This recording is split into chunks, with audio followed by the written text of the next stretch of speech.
4-3. Blue 58! Blue 58! Good afternoon, everybody, and welcome back inside the Turfed Football Podcast Studio.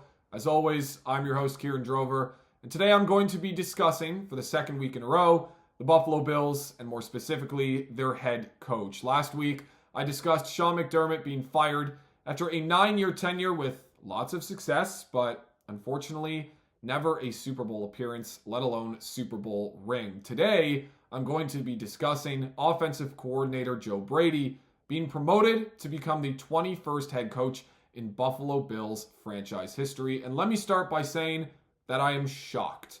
After hearing owner Terry Pegula and general manager Brandon Beane discuss the Bills having hit their quote-unquote proverbial playoff wall, I really thought that their idea was to bring in a new voice, a new vision from outside the building, right? They blamed so much of those losses on Sean McDermott, but more specifically his coaching staff as a whole, not only from an on-the-field disappointment standpoint, performance-wise, but from a roster-building perspective. We all saw the viral videos of them talking about how it wasn't the GM's fault that they drafted Brandon Beane, but rather the coaching staff. And Brady, in his introductory press conference yesterday, doubled down on that, saying that he was part of the team that stood on the table for Keon Coleman and that he still has a ton of confidence in him. Then the Bills went out and they talked to 9 different head coaching candidates. And Joe Brady was the only one of those 9 who was in the building for the last 3 playoff exits for Buffalo. So all of that combined, I thought for sure they were going to bring someone else from outside the building in to try to change this whole playoff wall thing that they'd been discussing. And I think Bills Mafia was upset it was Brady because they were expecting the same thing. And this whole promotion of someone from within Sean McDermott's coaching staff that had received so much blame seems somewhat uninspiring. But when you take a step back and you zoom out, you look at it from a different lens. If someone were to tell you, because let's face it, we all wanted a bright young offensive mind for continuity and for an awesome scheme throughout the rest of Josh Allen's prime years, and they said to you, as a Bills fan, here we have someone who was part of the 2019 LSU passing offense with Joe Burrow, Justin Jefferson, Jamar Chase, the Heisman-winning, national championship-winning year that was probably the most prolific offensive season from one team in NCAA college football history. Then he became an OC in Carolina, and he's now worked his way up to being one of the top OCs in the game, whose offense just produced the rushing champion and the league's MVP over the past 2 years. In 2024, they went through a 9-game stretch where they scored 30 points in every single one of those games.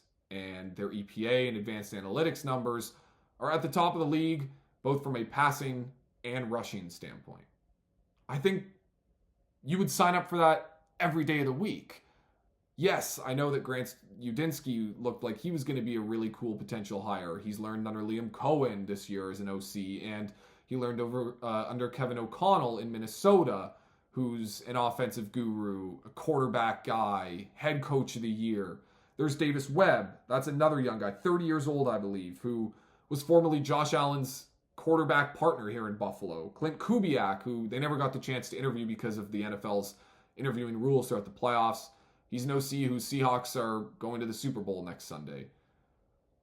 But Brady is the bright young offensive mind that I think all of us, Bills Mafia, the organization itself, was looking for. He's the youngest head coach in the NFL as it stands now.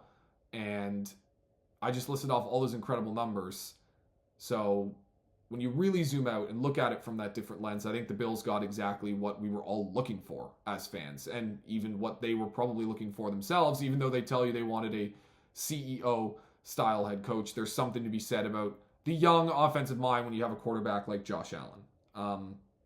Moving on to Brady's presser yesterday, I thought it was great.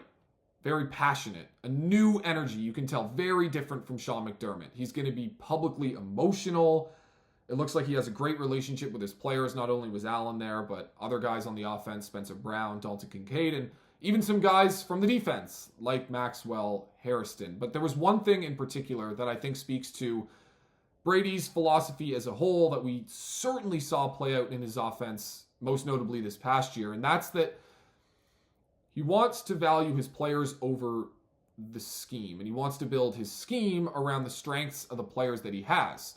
McDermott, I thought, was very different. He was very set in his ways of how he wanted to game plan and how he wanted to build his defensive philosophies, and he tried to draft or add players through trades or free agency that fit the mold he was looking for, from not only a defensive but an entire team standpoint. And those are the players that played for him. This will be a fresh outlook, and it is something, like I said, that we saw play out in Brady's offense this year. Everyone wants, because Josh Allen has a cannon for an arm, deep shots, right? Explosives down the field, chucking the ball 30, 40 yards through the air. But the Bills didn't have an ability to do that this season because that wasn't the strength of their offense, right? They didn't have incredible wide receivers at the X and the Z spot to go outside the numbers and deep downfield and stretch it vertically. Heck, they could barely stretch it horizontally as a result. So this year, his offense was super concentrated to between the numbers and within 10 to 20 yards of the line of scrimmage. He had a great stable of tight ends who could block and catch. He had a fantastic offensive line, especially from a run blocking standpoint. And then, of course, like I said, a super dynamic, agile, cutback runner in James Cook, who became the league's rushing champion. So, yes, his offense seemed like it was sort of within a box this season, but that's because it had to be. And he made so much of what little he had in terms of talent at the wide receiver position. It was a revolving door there because of injuries and inconsistencies, even benchings like we saw all year with Keon Coleman. So I was actually, ironically, doing a 2025 review of the entire Bills season that, of course, included a breakdown of Brady's scheme from this past year and what his offense looked like, what the strengths were, what the weaknesses were. And I really liked that quote from him where he talked about players over scheme because it's a really good descriptor for why his offense looked the way it did this year, because he had to make the best of what he had at his disposal. So I'm going to be done here with ranting about the hire and let you guys see the clips that I had put together for this video that I have added to this breakdown of Joe Brady becoming the Bills' next head coach. So please enjoy. I think it's ironic that Brady operated the league's #1 rushing offense in 2025 because he broke onto the scene as the passing game coordinator and wide receivers coach at LSU during their national championship winning season where Joe Burrow, Jamar Chase, and Justin Jefferson put together the most prolific passing season in college football history. And in Buffalo, he's got the league's reigning MVP in Josh Allen at QB. But Brady and Allen didn't have Chase and Jefferson to throw at this season, so they really needed to make do with what was at their disposal. And that, of course, was an explosive running back in James Cook, a strong run-blocking offensive line, and a room full of tight ends who can both block and catch. And for those reasons, the team's offense was built mostly on a strong rushing attack and play action. Brady's favorite run plays were inside and outside zone, duo, and blast counter YF, led by rookie tight end Jackson Hawes and Pro Bowl snub fullback Reggie Gilliam. Cook led the league with more than 1,600 rushing yards this season. He scored 12 touchdowns on the ground and was named a second-team All-Pro. The entire Bills offense ranked second in the league, averaging 5 yards per rushing attempt, and their plus 0.05 EPA, or expected points added per rush, was third best. The Bills loved spamming their zone and duo rushing plays from the same formation. Against Pittsburgh, they ran the same two plays over and over again to the tune of 51 attempts for 249 yards. They won the game by 3 scores despite their MVP QB only racking up 123 yards through the air. Now I know offensive line coach Aaron Kromer, who's retiring, had a huge say in the running attack, but I still think Brady can keep up at least a high percentage of this year's production. But the best weapon in Brady's offense is that he will show defenses one thing, but run something else. This is the first play of the Bills' next game. Notice they're in the same formation, which gave them success running against Pittsburgh. The Bengals are expecting, obviously, a handoff to Cook, and you can see how it sucks in the second level of their defense, leaving Dawson Knox wide open over the middle for an explosive game. Because Brady didn't have elite receivers to work with, his offense relied on running the football and then throwing these same kind of play action looks. Josh Allen went to play action on 30.7% of his dropbacks, which was 4th most in the league, and he had an 82.2% adjusted completion rate off play action, tied for 6th highest. Most importantly, it helped the Bills limit negative plays. Allen only threw 1 of his 10 interceptions and took just 6 of his career-high 40 sacks when running play fakes. Before we continue, I also want to cover the Bills' screen passing game from this season because I know it frustrated a lot of Bills Mafia, but the Bills couldn't live in a pure drop-back passing world most of the time. That's why, as I've discussed and shown, their offense predicated on winning first and second down with their rushing attack and play action. When they got into third and long situations, they saw a lot of man pressure, so a ton of cover zero. And what would happen is Brady would call the original play, and then Josh would get to the line of scrimmage, and he'd have a check or an alert built into it, and he would change the play depending on the look of the defense, which I'll show you in a minute here, which most oftentimes would be a screen. In those man pressure spots, it's off man coverage, it's cover zero, there's a ton of pressure, they're going to cage Allen in the pocket, force him to make a quick decision, a quick throw to a receiver who needs to win a one-on-one matchup in a hurry. And the Bills didn't have the receiving talent for that. So that's why you would see a lot of times Josh get to the line of scrimmage, check to the screen out of the original play call, and then hope to win after the catch with someone like Shakir, who, of course, is so good, is basically a running back once the ball is in his hands. Most times, the wide receiver screen game is about numbers, and you can see to the bottom of the screen that Jacksonville has 3 defenders for 3 receivers, which means Khalil Shakir is going to get a one-on-one matchup, and he's awesome after the catch. If the Bills can't win their routes, then they will once the ball is in their hands, and Shakir puts on an A-plus spin move for a first down. Brady didn't have man pressure beaters at receiver like he used to, so he had to rely on his scheme to win in those situations, and a lot of times the call was a screen. Unlike he used to have with Stephon Diggs, as you can see here, Allen never built a strong chemistry with his receivers this season because they were constantly in and out of the lineup due to inconsistencies and injury. For as many times as they tried with Keon Coleman, there was never a quote-unquote bucket getter like they had with Diggs, and it really showed. And sure, Brady might have run screens too often, but even then, he did a decent job of using them to his advantage and setting up a number of other plays. Kincaid scored a number of touchdowns this season where the Bills would fake the screen, Kincaid would act as if he's going to block, and then Allen would throw a dart to his tight end who runs a wheel route up the sideline. But let's get in now to what was really wrong with Brady's offense. He loved running a double China concept where Dalton Kincaid, lined up as the number 3 receiver to the strong side of the formation, would run a choice route based on the coverage Buffalo was getting. Kincaid is the first read for Josh Allen, but if he's covered, then Allen looks to check the ball down to Shakir, who is lined up as the number 2 receiver and is running a shallow inbreaker, a simple 1-2 read. In this first case, the Ravens are in quarters, which means the middle of the field is open, so Kincaid runs a post route between the safeties. He and his QB are on the same page, and it's an easy touchdown. In this second instance, the Chiefs are in cover 1, which means the middle of the field will be occupied by a safety, so Kincaid runs a corner route, and it's another easy touchdown.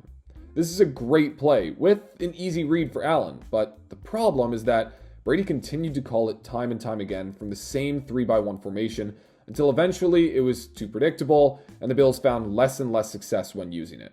The other passing play that Brady loved running, and Bills Mafia on Twitter always made a point of it, was mesh, which is a staple versus man coverage for every football team in both college and the NFL, because the traffic from matching crossers forces defenders to run into each other or into other offensive players, like they're being picked, and receivers are able to break free.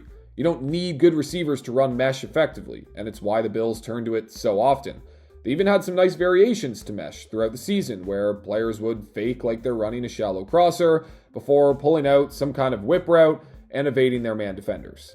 But once again, Brady relied on this concept too frequently, and it became stale as well. As I mentioned earlier, Brady deserves some defense for not having been given the most talented wide receiver room, so there was only so much that he could do with the Bills' drop-back passing game. But I understand how people might rebuttal that, saying if he's such a good coordinator that was supposedly a hot commodity in the head coaching market, then why couldn't he have done more with less? That's all for the clips today, guys. I hope you enjoyed it. And more importantly, we're able to learn a thing or two about Joe Brady and his offense now that he is head coach of the Buffalo Bills. There is one more thing I didn't have in that breakdown that I wanted to talk about that at times was frustrating to me this year. And, He talked about in his presser that it's players above scheme. He has a lot of confidence in his players, clearly a close relationship with them. He loves his guys. And I think it hindered him in a few games where he had almost too much confidence in his players, which might sound ridiculous. But against the Houston Texans, for example, the Bills are notorious for their 5-man pass protection schemes. They don't use a lot of running backs and tight ends to chip edge rushers because they want as many guys running routes as possible because they don't have a ton of receiving talent. Makes sense. But against Danielle Hunter and Will Anderson Jr., who were dominating the Bills' left and right tackles all game long, Brady refused to adjust. He had confidence that Deion Dawkins and Spencer Brown would eventually win those one-on-ones. And if I remember correctly, the Bills were in a 5-man pass protection, which is their identity, for 80 to 90% of that game, which clearly was too much. 8 sacks for 70 yards lost against Josh Allen. The Bills offense ultimately turned the ball over 3 times, and that's why they lost by 4 points. So Brady does need to find that balance between having a great relationship with his players, having a ton of confidence in them, but not being afraid to go, hey Deion, hey Spencer, you guys are getting worked by 2 of the best in the business today. We're going to help you out with Ty Johnson and Dawson Knox. But the fact of the matter is, Joe Brady has had some offensive juggernauts under his wing with Josh Allen in his first few seasons as Bills offensive coordinator. And to me, this season's struggles really came down more to the lack of talent at wide receiver, of course, and the injuries. But Josh Allen not having his greatest year, in my opinion. I thought that he took a lot of unnecessary sacks that put the Bills in crappy down and distance situations that they could never crawl themselves out of. And there were some costly turnovers. Last year, he was so good at limiting negative plays to a point where the Bills' offense was pretty much perfect. And it's why it looked as prolific as it did. And this year, it's why I think it felt like it was struggling more so than it did last year. And that's what it really boiled down to in the AFC divisional round against Denver. 5 turnovers, 4 from Josh and 1 from their superstar running back, James Cook. If 2 or 3 less of those turnovers happened in that game, I'm very confident the Bills might have won by double digits. Brady was a hot commodity throughout this head coaching cycle outside of the Bills building. He interviewed, I believe, twice for the Ravens job. That's another MVP, 2-time MVP quarterback that is yet to reach a Super Bowl.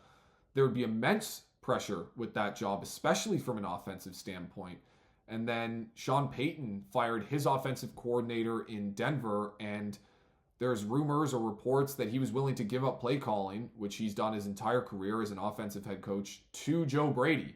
And Sean Payton's got a bigger ego than pretty much everybody in football. So I think that says a lot about what the league believes Joe Brady can be. Obviously, the Bills didn't want to risk losing him, so he's now their head coach, and it's his team. Nobody else's. As Bills fans, let's cling to the pros and hope that he and Josh Allen can take this Buffalo Bills team to the promised land. That is what I will be rooting for. I hope everything works out for Brady. I'm juiced to see how this will pan out, as I'm sure all of you are as well. That's it for today, guys. I really hope you enjoyed this video, and I will see you again soon. Cheers.